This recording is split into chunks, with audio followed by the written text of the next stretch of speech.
এফালে শহীদ দিৱসৰ দিনাই শোণিতপুৰত শহীদ বেদী ভাঙি আছুক ভাবুকি দিলে এজন পঞ্চায়ত সভাপতিয়ে।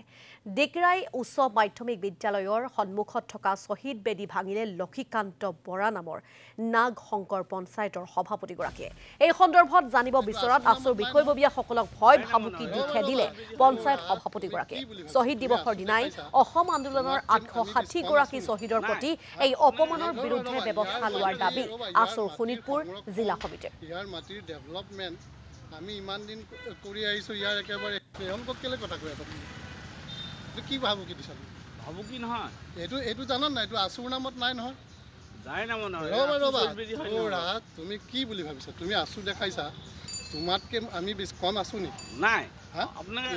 ৰ'বা, ইয়াৰ মাটিৰ সংৰক্ষণ, ইয়াৰ মাটিৰ ডেভেলপমেণ্ট আমি ইমান দিন কৰি আহিছোঁ, ইয়াৰ একেবাৰে হেৰিয়ালৈকে ইয়াত এইটোতো শ্বহীদ বেদী সংৰক্ষণ কমিটিৰ নামতে মাতি আছে। ইটাখোলাত শ্বহীদ বেদী সংৰক্ষণ কমিটিৰ নামত মাতি কি যাৰ নামত তুমি কি জামুগুৰিৰ পৰা ইয়াত কি দেখাবলৈ আহিছা? তুমি জামুগুৰিখন কি ইটাখোলা বুলি কৈছা নেকি? তুমি জানা নাই যে জামুগুৰি ছাত্ৰ সন্থাই আঞ্চলিক ইটাখোলা আঞ্চলিক ছাত্ৰ সন্থাত নপৰে? এইটো চতিয়াৰ আণ্ডাৰত থকা বস্তু, জামুগুৰি আঞ্চলিক ছাত্ৰ আণ্ডাৰত থকা বস্তু নহয়। তুমি জানা নাই? জামুগুৰি আঞ্চলিক ছাত্ৰ সন্থাৰ আণ্ডাৰত ইটাখোলা ছাত্ৰ সন্থা নহয়।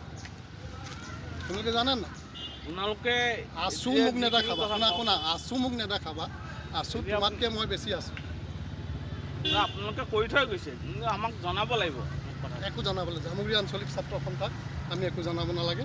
আমি চতিয়া, যিহেতু আমাৰ হেৰিটো চতিয়া পৰে, ব্লক চতিয়া পৰে, হেৰি চতিয়া পৰে, আৰু আমাৰ হেৰি চতিয়া, আৰু এইটো শ্বহীদ বেদী হেৰিয়াৰ নামত নাইও।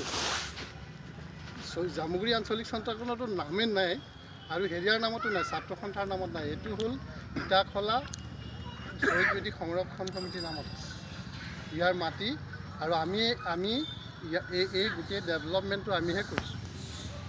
শহীদ বেদী ভাঙি তেওঁ মূৰ্তি বনাব, এই কথা সহ্য কৰা নহ'ব। এই কথা কেতিয়াও হ'বলৈ দিয়া তেওঁ শ্বহীদৰ মূৰ্তি বনাব। শ্বহীদৰ প্ৰথম কথা, তেওঁ যদি ভাল কাম কৰিব লাগিছে, তেওঁ অনুমতি নহ'লেও তেওঁ ছাত্ৰ সন্থাক অৱগত কৰিব লাগিছিল। এটা ভাল কাম কৰাৰ আগমুহূৰ্তত ছাত্ৰ সন্থাক অৱগত কৰিব লাগিছিল। সদৌ জামুগুৰি ছাত্ৰ সন্থাক অৱগত কৰা নাই, জিলা ছাত্ৰ সন্থাক অৱগত কৰা নাই। বা তেওঁ শ্বহীদ বেদীটো নিজৰ খেয়াল খুচি মতে শ্বহীদ বেদী ভাঙি দিব, আৰু ছাত্ৰ সন্থাই মনে মনে থাকিব। এই কথা কেতিয়াও হ'ব নোৱাৰে।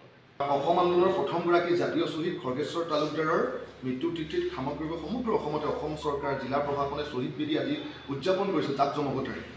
শ্বহীদ স্মাৰক উদ্যান ইন'ভেশ্যন হৈছে। তেনেস্থলত সদৌ শোণিতপুৰ জিলা ছাত্ৰ সন্থাৰ অন্তৰ্গত সদৌ জামুগুৰি ছাত্ৰ সন্থাৰ ইটাখোলাৰ যিটো স্থানীয় শ্বহীদ বেদী, যিগৰাকী প্ৰাক্তন ছাত্ৰ সন্থাৰ বিষয়ববীয়া বুলি তেওঁ কৈ চিনাকি দি শ্বহীদ বেদী শ্বহীদ দিৱসৰ আগদিনাখন তেওঁ ভাঙি পেলাইছে শ্বহীদ বেদী, আটাইতকৈ নিন্দা আৰু গৰিহণা জনাইছোঁ। আৰু সেইগৰাকী ব্যক্তিৰ ওপৰত ছাত্ৰ সন্থাই 2 দিনৰ ভিতৰত আমি তেখেতৰ ওপৰত